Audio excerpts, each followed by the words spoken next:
Olá, meu amigo e minha amiga, sejam mais uma vez bem-vindos ao nosso canal de estudo da Bíblia. Aqui nós estamos estudando a Bíblia nesse trimestre, através deste guia aqui, o Livro dos Salmos. Eu tenho aprendido muita coisa especial aqui nesta lição. Durante o mês de janeiro, fevereiro e março, nós estaremos aprendendo com os salmistas pontos específicos e abordaremos muitas questões importantes. Na lição de hoje, lição número 8, sabedoria para uma vida justa. Mas antes de prosseguir aqui com o estudo da lição, deixa eu perguntar aqui para você, como foi aí o seu feriado prolongado? O que você fez? Você esteve viajando, aproveitou para ficar em casa?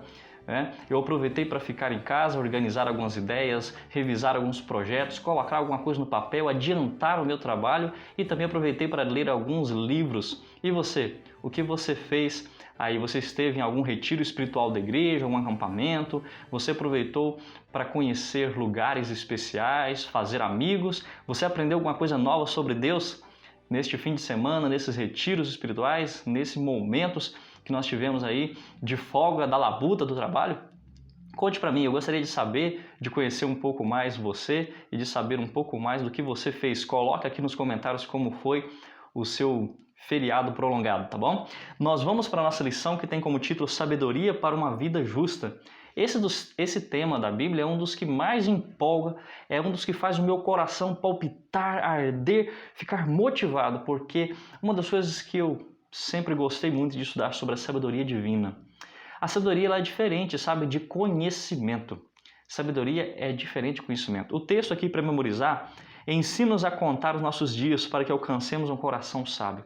Deus ele quer nos ensinar. Agora a grande pergunta que fica é, você é uma pessoa ensinável? Que gosta de aprender? Que gosta de desenvolver o conhecimento?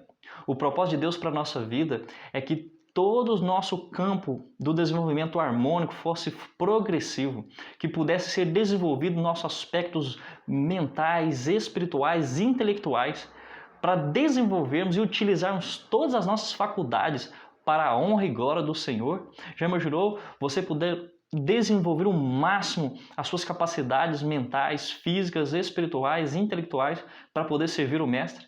A grande sabedoria ela é diferente de entendimento ou de conhecimento. Você pode adquirir conhecimento na faculdade, fazendo algum curso, mas a sabedoria ela vem de Deus mediante oração, mediante estudo, mediante entrega, mediante uma vida dependente de Deus. Era assim com os discípulos, né? Aqui o texto está dizendo, ensina-nos. Os discípulos foram escolhidos pelo grande mestre Jesus. Agora Jesus escolheu aqueles 12 por quê?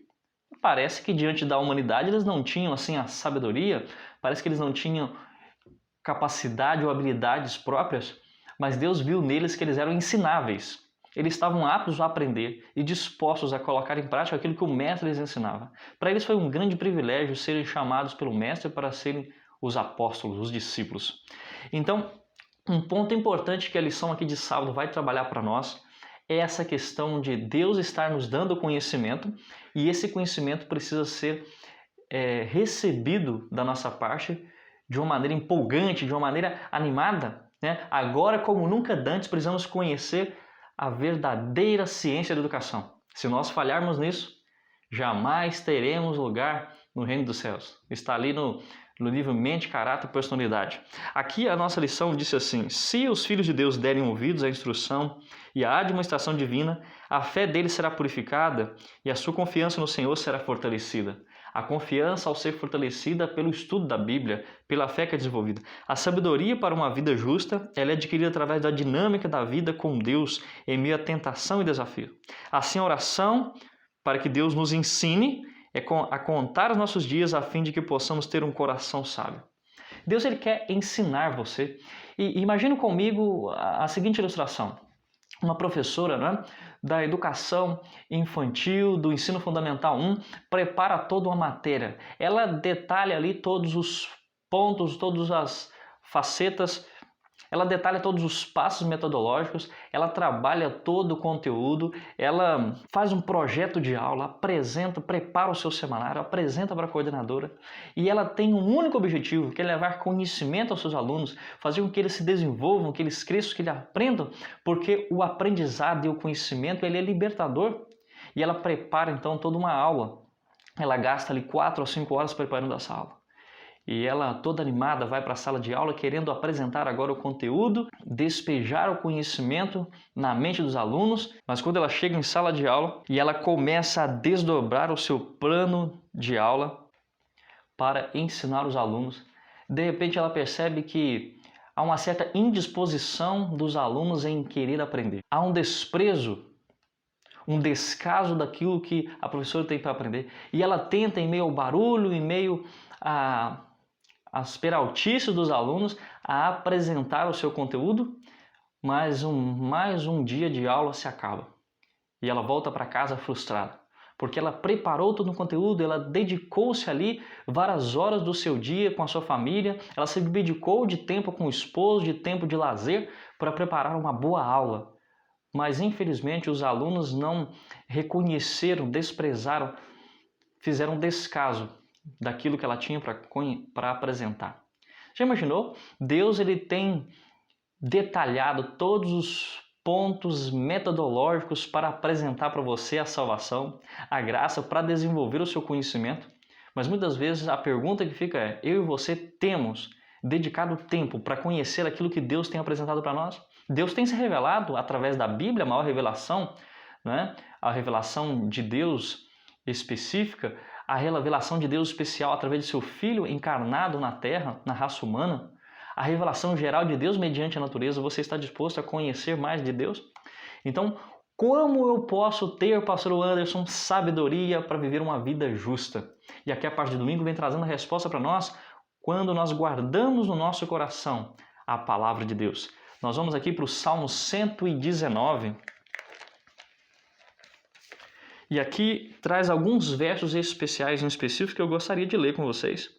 Bem-aventurados os irrepreensíveis no seu caminho, que andam na lei do Senhor. O versículo 2, bem-aventurados os que guardam as suas prescrições, ou seja, os seus ensinos, seus preceitos, suas instruções, e o busca de todo o coração, e não praticam iniquidade, e andam nos seus caminhos. Tu ordenaste os teus mandamentos para que os cumpramos à risca. O texto está dizendo que Deus nos deu os mandamentos dele para que nos cumpramos, para que o obedeçamos. Nós sim precisamos guardar os mandamentos de Deus e cumpri-los à risca, fazer o nosso máximo. E ainda o versículo 5 fala sobre andar nos passos de Deus, observar os seus preceitos. O verso 7 fala sobre render graças, dar gratidão a Deus com integridade de coração quando tiver aprendido os seus juízos. O verso 9, de que maneira poderá o jovem guardar puro o seu caminho? Observando segundo a tua palavra. E o verso 11, guarda no coração as tuas palavras para não pecar contra ti. Você não quer pecar contra Deus? Você precisa estudar mais a Bíblia, guardar no coração a palavra de Deus. Sim, decore textos da Bíblia, procure pontos importantes no espírito de profecia e tente decorar isso também. Isso vai fortalecer a sua mente, vai desenvolver as suas orações, vai te dar mais capacidade argumentativa de falar sobre Deus e você vai querer apresentar conteúdo que você aprendeu para outras pessoas. Isso vai ajudar também na missão de evangelização. No versículo 12 ainda do Salmo 119, nós vemos assim: bendito és tu, Senhor, ensina-me os teus preceitos.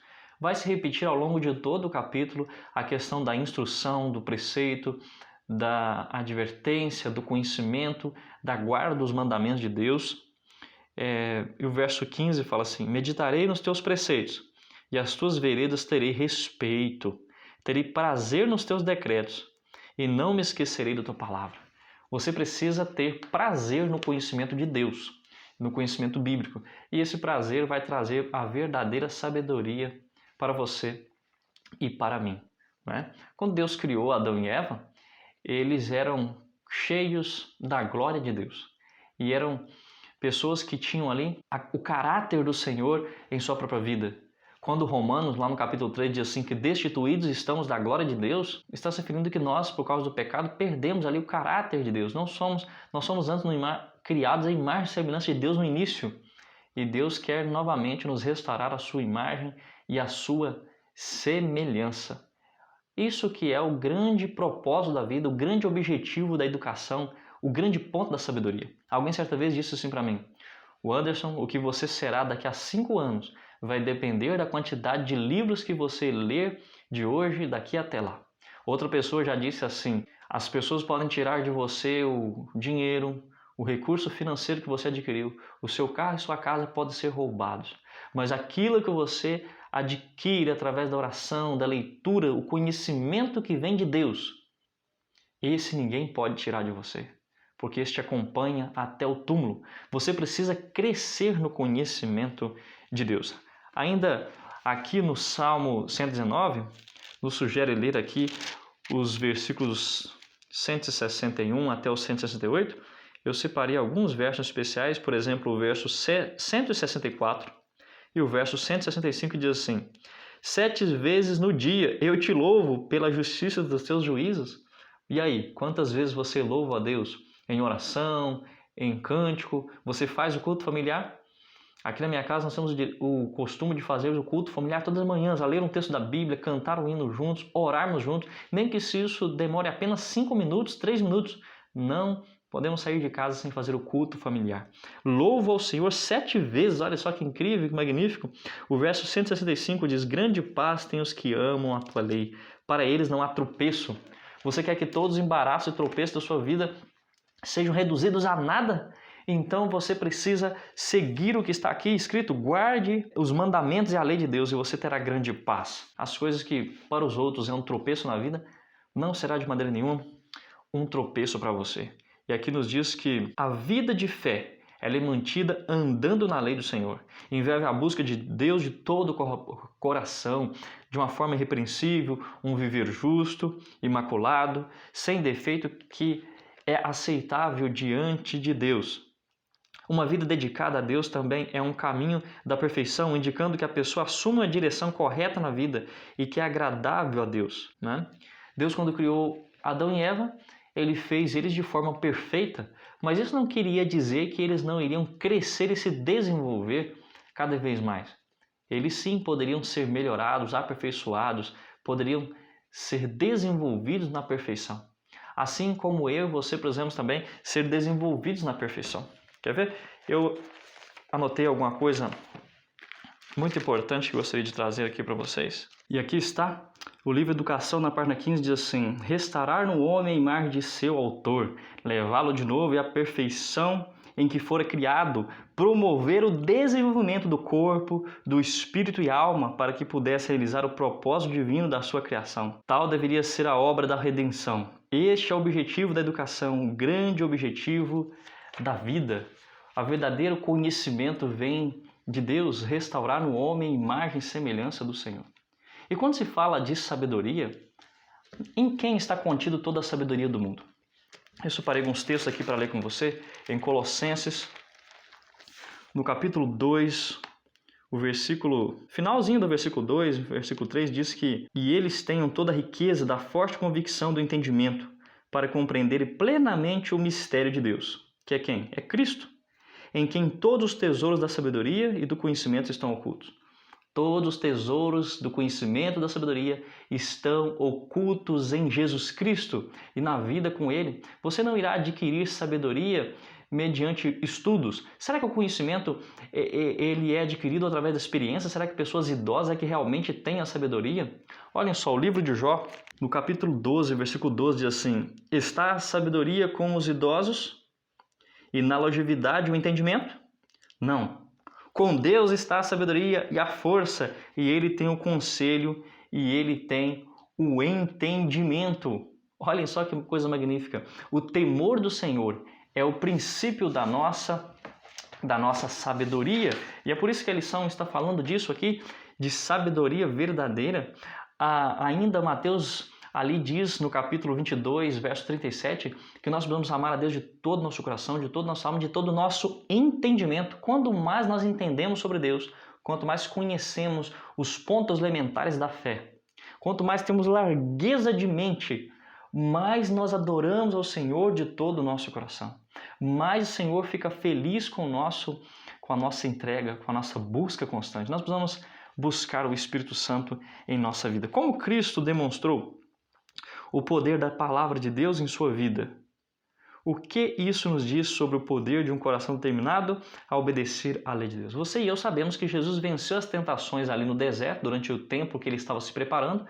mediante oração e mediante a palavra de Deus que ele tinha guardado em sua mente, né? A grande paz tem os que amam a tua lei. Ele tinha paz e isso o impedia de tropeçar, como está no verso 165 que nós acabamos de ler do Salmo 119, não é mesmo?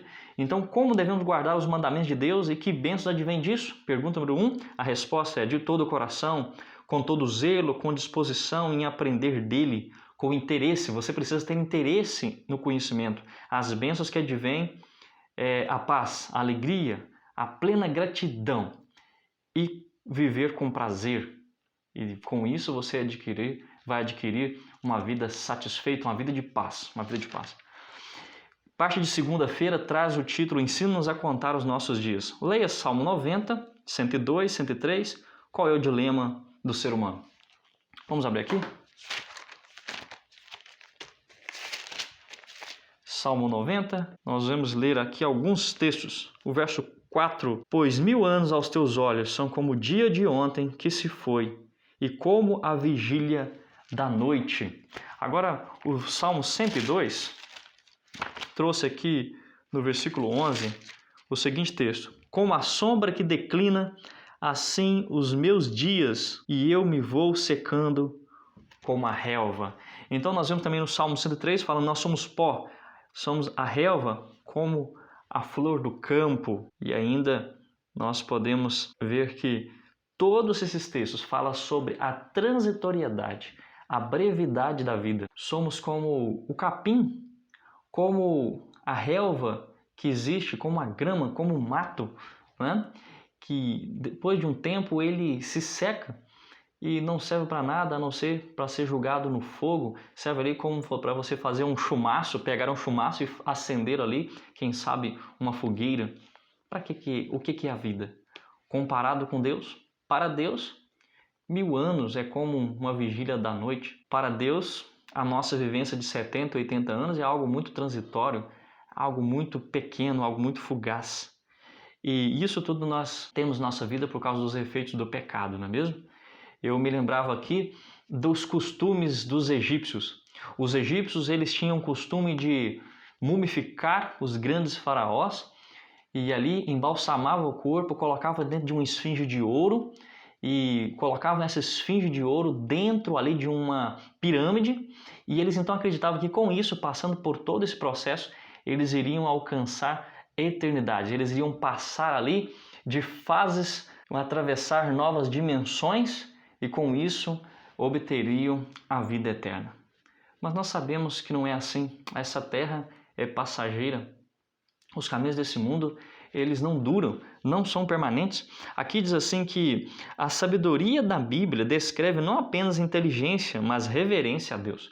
Então, sabedoria é diferente de entendimento, de conhecimento, porque nós vimos agora há pouco que uma pessoa, por mais idosa que ela seja, por mais experiência que ela tenha, por mais capacidade intelectual, acadêmica, desenvolvimento acadêmico que ele tenha, ele não pode adquirir a sabedoria. Podemos encontrar um jovem de 16 a 17 anos que tem mais sabedoria que alguém de 60 anos.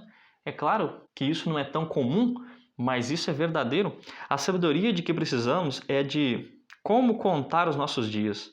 Se podemos contar os nossos dias, significa que são limitados e que sabemos disso. Precisamos examinar a nossa vida e entender que somos limitados. Viver com sabedoria significa viver com a consciência de que a vida é transitória. O que leva à fé é a obediência.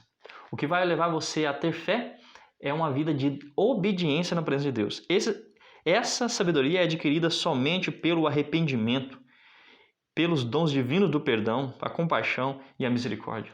Você quer ser uma pessoa sábia como eu tenho pedido todos os dias para Deus que Deus me dê sabedoria? Você quer pedir para Deus sabedoria também? Lá no livro de Tiago diz que se alguém quer sabedoria, peça ao Senhor e Ele lhe dará. Porque Ele não quer que eu e você sejamos mero repetidores de pensamentos alheios. Ele quer que nós leiamos os pontos, como está escrito ali no livro Educação, né? Que nós venhamos a ler o que foi escrito e nós tenhamos uma mente capaz de estudar mais profundamente, não ficar limitados com aquilo que alguém diz, com aquilo que alguém escreveu, e possamos desenvolver, crescer no conhecimento de Deus. A autora aqui é uma pessoa doutora que escreveu essa lição, mas isso não diz para mim e para você que nós não podemos analisar e buscar mais conhecimento sobre o assunto? Aqui, esse compêndio, esse roteiro, ele é falível de limitação. E nós podemos buscar mais conhecimento do que esses que foram abordados aqui. Nós precisamos sim sermos pessoas pensantes, que raciocinam por conta própria, que têm opinião própria baseada, é claro, nas escrituras sagradas, que tenham capacidade de ler o material, de refletir, de fazer com que esse conteúdo agregue um desenvolvimento intelectual, um desenvolvimento harmônico, especial para o crescimento e honra e glória do Senhor. Isso mesmo, quando nós desenvolvemos compaixão, misericórdia, nós nos arrependemos dos nossos pecados, buscamos perdão, nós oramos, nós colocamos a nossa vida como total dependente de Deus. E uma coisa aqui, quanto mais conhecimentos nós temos de Deus, mais servos nós precisamos ser uns dos outros, mais humildes, precisamos amar mais as pessoas.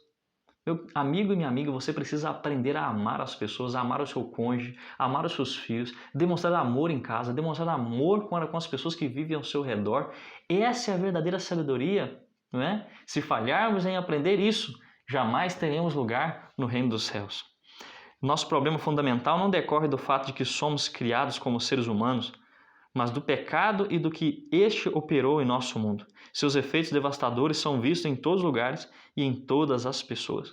Você e eu precisamos refletir, precisamos ponderar, né? Porque Jesus ele veio a esse mundo para romper a grande barreira de separação que existia entre nós e Cristo. Por que eu estou falando isso? Porque a pergunta aqui do rodapé diz assim, com Jesus, que promessa e esperança temos para essa vida transitória? Deus amou o mundo de tal maneira que deu seu Filho unigênito para que todo aquele que nele crê não pereça. Mas o quê? Isso mesmo, mas tenha a vida eterna. Jesus veio a esse mundo, ele rompeu com a distância, rompeu a barreira que existia entre nós e Deus. E ele criou uma ponte para nos reconectar com o céu. Agora você precisa derrubar todas as pontes que te reconectam com o mundo, com o passado, com os terríveis pecados que você cometeu no passado. Jesus já te perdoou se você se arrependeu e confessou a Deus. Mas você precisa se reconectar com Deus através de Cristo Jesus e pelo que Ele fez, porque se você crer nele de todo o seu coração, ainda que você esteja morto, você viverá. Se você crer nele de todo o coração, você não perecerá, mas terá a vida eterna. É isso que diz aqui. Para isso nós precisamos eliminar as nossas concorrências, né? Nós precisamos pedir a Deus que Ele nos ensine. Ensina o Senhor a considerar os nossos dias que são transitórios, que são breves aqui nessa terra. Nos ajude a contar, a refletir nas coisas que eu já fiz errado, nas coisas que eu ainda não fiz, que eu negligenciei e que eu preciso avançar, que eu preciso progredir. Esse tem que ser o ponto, né? Então qual é o dilema do ser humano? É esse o dilema da transitoriedade, o dilema da brevidade da vida. Vamos para a parte de terça-feira, que tem como título o teste divino. Aqui, o que envolve o teste divino? Salmo 81, o verso 7.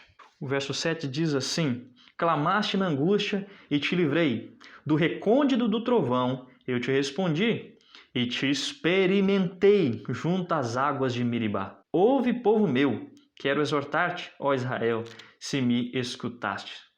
O teste divino que a lição está falando aqui para nós é que Deus estava experimentando o povo junto às águas ali de Meribá. E a lição fez aqui uma conexão disso. Ele diz assim, foi em Meribá que Israel testou a Deus. Olha, nós vemos um texto agora dizendo que Deus testou o povo de Israel. E agora está dizendo que o povo testou a Deus. Se você quiser conhecer um pouco mais a história do teste que o povo fez com Deus em Meribá, você pode ir ali para Êxodo capítulo 17, do verso 1 até o 7, você vai ler essa história ali. A história conta que no momento que Moisés guiava o povo no caminho, na trajetória do Egito para a terra de Canaã, eles chegam ali em Refidim e o povo então começa a dizer, nós queremos água, Moisés. Por que Deus nos permitiu vir até esse local, no meio do nada, nessa sequidão, nesse estio, para que nós morrêssemos de sede aqui? Foi para isso que nos tiraste do Egito? E ali eles tentaram o Senhor. E Moisés então vai até Deus e diz, ó Senhor, o que eu farei com esse povo? Esse povo vai me apedrejar. E Deus fala com ele: olha, não estão experimentando você, estão experimentando a mim. Siga até Horebe, e ali você, com esse cajado que você tocou no rio, você tocou no mar, você irá tocar a pedra e ela vai jorrar água para que vocês bebam. Ali o povo experimentou a Deus, mas na verdade Deus é que estava testando o ser humano para ver o que existia no seu coração. Se você for comigo para Salmo 95, que foi indicado aqui pela lição, vai nos dizer aqui a partir do versículo 7, não é isso? O versículo 7 diz assim: Ele é o nosso Deus e nós o povo do seu pasto, ovelhas de sua mão. Hoje, se ouvirdes a sua voz, não endureçais o coração como em Meribá, como nos dias de Massá, no deserto, quando vossos pais me tentaram, pondo-me à prova, não obstante terem visto as minhas obras. Durante 40 anos estive desgostado com essa geração e disse: é povo de coração transviado, não conhece os meus caminhos. Por isso jurei na minha ira, não entrarão no meu descanso. Deus estava experimentando aquele povo para saber o que existia em seu coração. E essa foi a minha resposta: o que houve nesse teste divino? Eu disse: conhecer o coração, mostrar à própria pessoa onde estão as suas inclinações e seus interesses, moldar e capacitar seu servo ou o povo a ser obediente. A Bíblia fala sobre a doutrina da prova. Esse tema ele era mais frequente na época dos pioneiros. Hoje não se fala muito na igreja sobre esse ponto, mas nós podemos ver em outros textos sobre isso. Por exemplo, aqui em Êxodo capítulo 20, o versículo 20, quando depois de dar os 10 mandamentos para o povo, aí diz assim: respondeu Moisés ao povo: não temais, Deus veio para vos provar e para que o seu temor esteja diante de vós, a fim de que não pequeis. Deus queria provar aquele povo. Quando nós vamos aqui em Deuteronômio, nós lemos no capítulo 8, o versículo 2, o seguinte texto: recordar-te-ás de todo o caminho pelo qual o Senhor teu Deus te guiou no deserto estes 40 anos, para te humilhar, para te provar, para saber o que estava no teu coração, se guardarias ou não os seus mandamentos. Você pode ver isso sendo apresentado em outros textos da Bíblia, como ali em 2 Crônicas 32, verso 31, Deus provando o coração do rei. Pode também ver isso em João, capítulo 6, o verso 5 e 6, onde Jesus fala com os discípulos sobre ali a multiplicação dos pães para testar, para experimentar o coração dos discípulos. Então, existe um teste divino que é feito a cada um de nós. A doutrina da prova, ela é real. Nós temos aqui no canal um vídeo que você pode ver mais a respeito, uma playlist onde nós falamos sobre o juízo investigativo. Você pode analisar ali um vídeo especial de 20 minutos, 20 e poucos minutos, onde nós falamos sobre a doutrina da prova. Mas, para aqueles que nunca se depararam com o texto, eu separei aqui, vai aparecer na tela para você aí, o texto da história da redenção, na página 19, onde o contexto é: Deus o Pai consultou Jesus com respeito a imediatamente criar o ser humano e colocá-lo na terra. Colocaria o homem sobre a prova, a fim de testar sua lealdade, antes que ele pudesse ser posto eternamente fora de perigos. Se ele suportasse o teste, com o qual Deus considerava conveniente prová-lo, seria finalmente igual os anjos. Teria o favor de Deus, podendo conversar com os anjos. Olha isso aqui, privilégio. E estes com ele. Deus não achou conveniente colocar os homens fora do poder da desobediência. Nota então que a doutrina da prova é algo que já Deus provou, queria provar, testar a lealdade dos nossos primeiros pais ali no Jardim do Éden. Ainda continuando um outro texto, você tem aí agora na sua tela, o texto de Testemunhos para a Igreja, volume 5, na página 623, olha só que texto interessante. Contudo, eu sabia que você seria trazido ao mesmo terreno e testada justamente nos pontos onde você falhou antes. Assim o Senhor fez com os filhos de Israel, assim Ele faz com os seus filhos de todas as épocas. Ele os provará onde falharam primeiramente, testá-los-á, e se fracassarem no teste pela segunda vez, trará novamente sobre ele a mesma prova. Que interessante, não é verdade? Quando nós caímos e falhamos em algum ponto em nossa vida, em algum teste, em alguma aprovação, Deus de novo vai nos trazer novamente diante daquele teste e vai nos provar nova e novamente. Assim como foi na história de Jacó, assim como foi com a vida de Abraão. Leia a história de Jacó sobre essa perspectiva, os vários testes que Deus foi dando para ele ao longo da vida, para que ele pudesse não ser chamado de mais de Jacó enganador, mas sim de Israel, um homem que lutou com Deus e prevaleceu. Leia a história de Abraão sobre a perspectiva, o homem que mentiu durante muitos e muitos momentos, né, que tentou resolver o caso, ajudar a Deus, né, com o caso com Agar, mas Deus levou novamente a um outro teste, o teste com seu filho Isaque ali no Monte Moriá, para o testar, para provar, para saber o que realmente estava em seu coração. E isso está totalmente de acordo com a lição aqui na parte de terça-feira falando sobre o teste. Né? Eu quero ler com vocês aqui o 5º parágrafo, que diz: no entanto, a rejeição da instrução divina resulta em crescente teimosia e endurecimento do coração.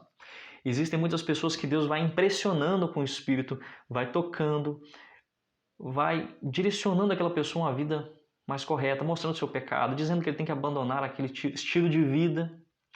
Mas a pessoa chega a um momento que ele é irrecuperável, que ele vive ali empedernido pelo pecado, ele não é mais passível de repreensão, ele não é mais passivo de regeneração, ele não muda, o coração está endurecido, assim como aconteceu com o coração de Faraó, que não permitiu que o povo saísse do Egito.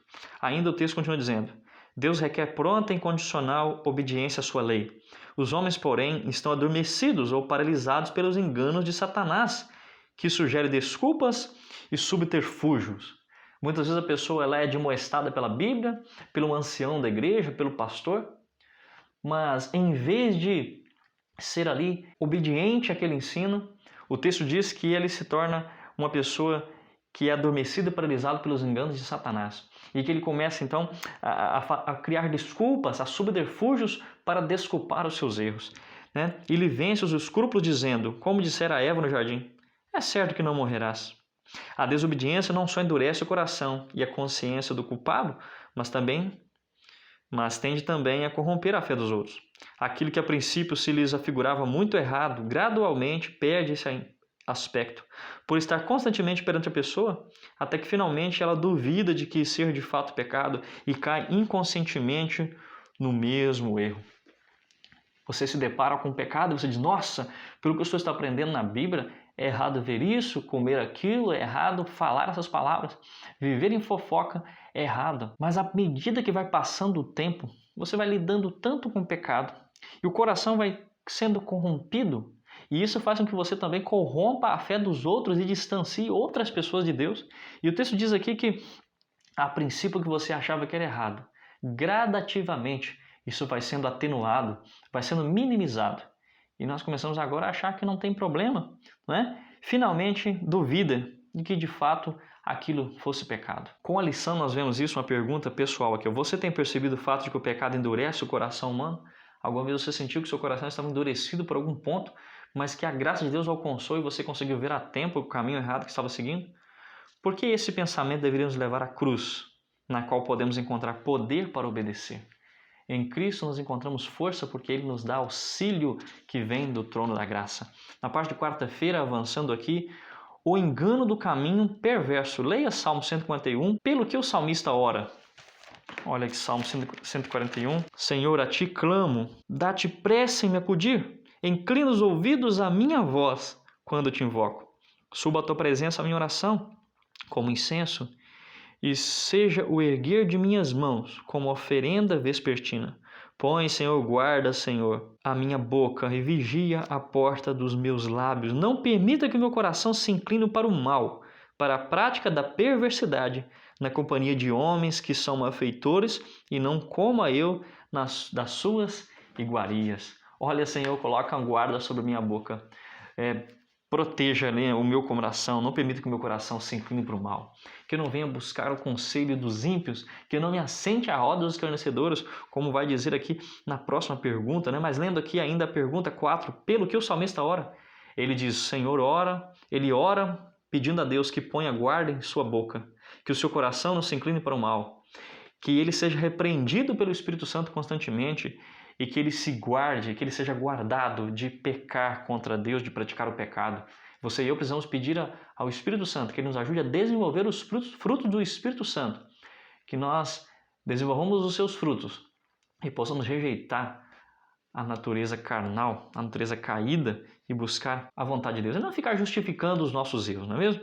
Aqui na pergunta assim, como o caráter progressivo e astuto da tentação ela é vista? Vamos aqui ler Salmo 101, né? Quando falamos desse assunto, Salmo 101, Bem-aventurado o homem que não anda no conselho dos ímpios, não se detém do caminho dos pecadores, nem se assenta na roda dos escarnecedores. Antes o seu prazer está na lei do Senhor, e na sua lei medita de dia e de noite. Ele é como árvore plantada junto à corrente das águas, que no devido tempo dá o seu fruto, e cuja folhagem não murcha, e tudo quanto ele faz será bem sucedido. Eu intitularia esse capítulo aqui da caminhada ascendente para a perdição. Porque existem alguns pontos aqui no Salmo 101. Primeiro, para o coração se inclinar para o mal, a pessoa começa fazendo o quê? Salmo 141:4 descreve a natureza progressiva da tentação. O caminho ascendente para a perdição. Primeiro, o coração se inclina para o mal. Em segundo, pratica as más ações, que significa repetição das ações do que é errado, né? Destaca o caráter repetitivo de ação. Terceiro, o coração come das iguarias dos ímpios, ou seja, aceita as más práticas como algo desejável. Então, primeiro, o justo, ele não é como o ímpio. Ele não anda com os ímpios, ele não permanece no caminho dos ímpios e ele não se assenta na roda dos escarnecedores. Porque começa assim, você começa andando com os ímpios. Aquilo que eles vão te falando passa a fazer sentido para você. Você vai pegando ali as suas opiniões e vai vivendo de acordo com aquele ensino. E aí o coração se perverte para o mal, né? Não devemos ser como os ímpios e escarnecedores, nem permitir que nos afastem do Senhor. E nós então lemos agora aqui, vamos para a parte, nós vamos ler mais sobre isso aqui na pergunta 6, mas vamos responder a pergunta 5.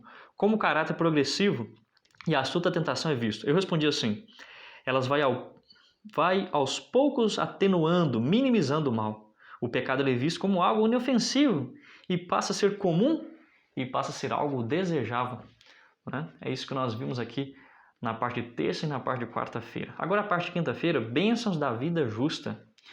Nós acabamos de ler o Salmo 1, do verso 1 ao 3, que diz quais bênçãos são prometidas para aqueles que reverenciam o Senhor. Existe uma bênção para nós. No Salmo, então, 1, é apresentado aquele que é justo como uma árvore plantada junto às águas, que no seu devido tempo dá o fruto, que sempre está verdinho, né? As folhas são folhas que estão sempre verdejantes, a aparência agradável, e ela produz os frutos. Por quê? Porque ela está plantada junto a águas, junto ao rio de águas vivas.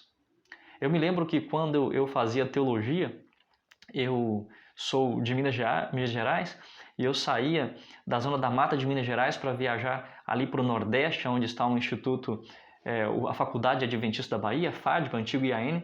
Eu me lembro que eu ia passando pelos caminhos, aqui em Minas Gerais tudo muito verde, mas chegava em um percurso do trajeto, eu ia analisando que as vegetações se tornavam áridas, secas, as plantações eram sem vida, mortas pela sequidão do Nordeste. E eu notava que lá no vale passava um pequeno rio. E o mais interessante é que enquanto tudo ao redor estava seco, estava sem vida, o gado magro, a casa das pessoas, aquelas casas paupérrimas de miséria, as pessoas pedindo dinheiro ali ao redor, na beira do asfalto. Mas lá no vale tinha aquele rio. E acompanhando o rio, várias árvores, a relva ao redor do rio, que se mantinha verde, as plantas demonstrando perfeita saúde. E eu me lembrava deste salmo. Bem-aventurado, né? Ele é como o justo, ele é como a árvore plantada junto à corrente de águas vivas, que no devido tempo dá o seu fruto, cuja folhagem não murcha, e tudo quanto ele faz será bem sucedido. Você quer ser bem sucedido em tudo que você faz? Você precisa estar plantado junto à corrente de águas vivas, que é Jesus. E para isso você precisa dedicar tempo, o seu talento, o seu esforço, o seu dinheiro na causa de Deus. Sim, compre livros do Espírito de Profecia, os 9 testemunhos para a igreja, e comece a ler. Comece a estudar sobre o Senhor. Passe a dedicar tempo, o que você tem na semana, em vez de ver filmes e assistir séries, para assistir sermões que falem de Deus, para assistir testemunhos de missionários que foram missionários ali na Índia, na China. em outros países ao redor do mundo. Aproveite o momento para se dedicar naquilo que é verdadeiro e elimine a concorrência. Você terá a verdadeira sabedoria para uma vida justa, para uma vida de felicidade. Que bênçãos são prometidas para aqueles que reverenciam o Senhor? Sua descendência será poderosa na terra. Haverá prosperidade e riqueza.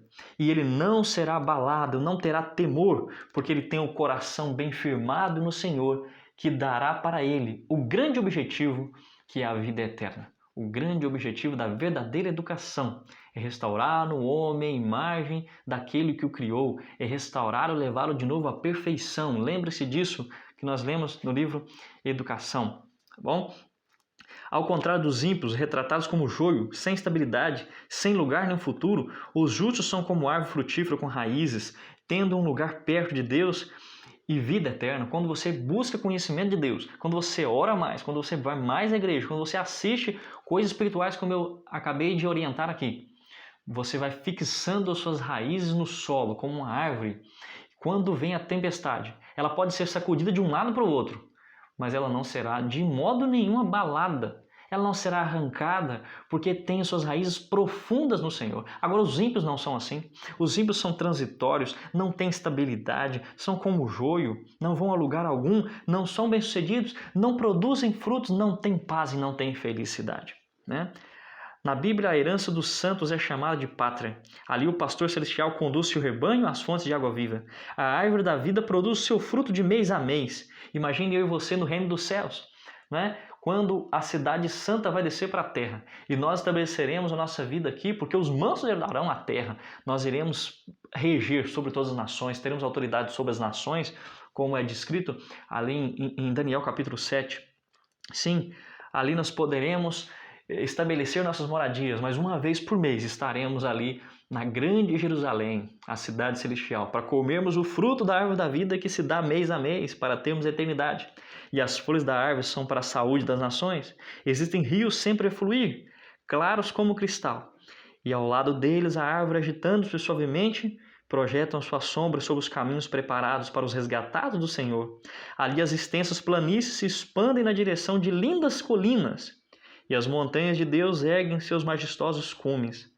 Nessas planícies pacíficas, ao lado daquelas correntes cristalinas, o povo de Deus, durante tanto tempo peregrino e errante, encontrará um lar, encontrará a verdadeira alegria, o ponto especial.